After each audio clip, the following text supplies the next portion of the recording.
Hi, I'm Charlie with MarineMax. Today we're on a brand new Azimut 53 Fly. We just got this boat off the ship. We're finished with most of our prep on it and love to take you for a walk through it.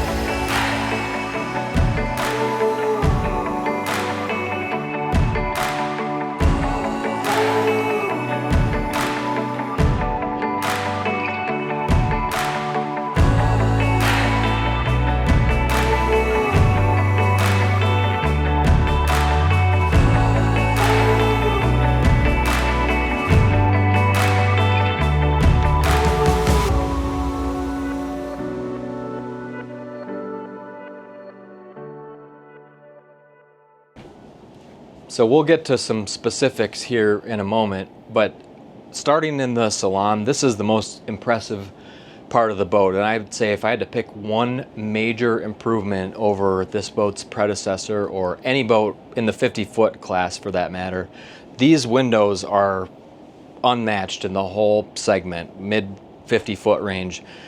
To have no pillar in the middle and just one uninterrupted piece of glass, it's an unbelievable view while you're underway, or even sitting at the dock here. We have the curtains closed, we'll open these up, but the amount of space for 53 feet is, it feels more like a 60-foot boat. And really, if you've seen some other 60-foot boats, I think most customers would agree that end up buying these. So the other unique thing on this boat is the galleys aft, and that's sort of a newer concept for Azimut. There's a few models where you can get the galley back here. It's nice because it services the aft deck really well. These doors that Zach's standing by will pocket open. You have access to your refrigeration right here, and you have a Miele convection appliance right over here. And everything else is equally as convenient. So you come over here to the starboard side, your whole switch panel, everything you'd need to access quickly during startup and shutdown is right here. You can control your generator and shore power selection from here as well. And the main chiller display for the air conditioning is here too. So you don't have to go in the engine room to check any of your vital signs on your air conditioning, which is nice, especially on a warm day like today here in South Florida. So let's go forward and we'll go through some of the staterooms. So the 53 has dual IPS propulsion. Other than the fuel efficiency and how quiet they are, those are critical aspects of that system. But beyond that, I think almost more importantly is the space that you gain. So it's most apparent here in the Master. It's 30% bigger than traditional propulsion would be. So in the 50-foot segment, especially in the 50-foot segment, every foot or two is really important, and you see that both in the headroom and the depth of this cabin compared to any other 50-foot boat. This is where most of the volume comes through when you pair the 53 with the IPS propulsion. They can actually put the engines further back, which is why you see this headboard kind of pushed back. It has a huge impact on a space like this.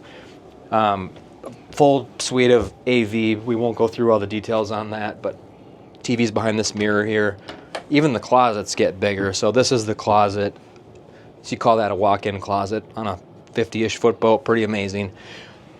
You have private access to your own head here as the owner, and you can close the door to the lobby here. But Zach, show them the head inside that door.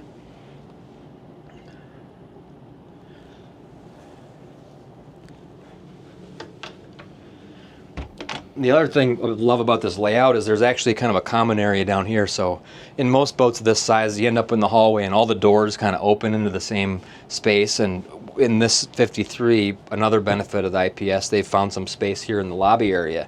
So you have, instead of having the washer dryer in there in the Master under the stairs as it is in most boats, they find room to put it out here. And you have additional storage above that. So for extra linens or other bedroom type supplies, you put them in there.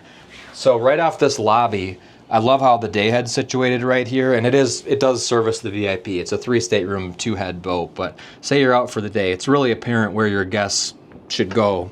When they come down the stairs, they walk right in here, and this is the head that your daytime guests would be using, and they wouldn't use the one that's in the Master. And then this leads right into the VIP here in the forward part of the boat.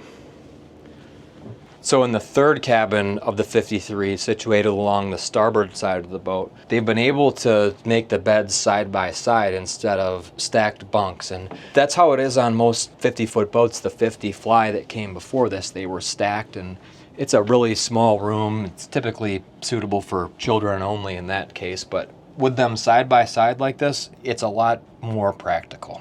So before we head up to the Flybridge, one thing to note in here and just the general layout of the Salon, a lot of complaints are that when the driver is driving the boat, they don't feel like they're part of the conversation, but you can see how this just opposes the sofa here on the port side, and as the captain, you're still part of the conversation. So if you end up running the boat from inside during a rainstorm, or you're sunburnt, or don't want to run from upstairs for whatever reason, you can be in here with your guests and air conditioning and part of the party.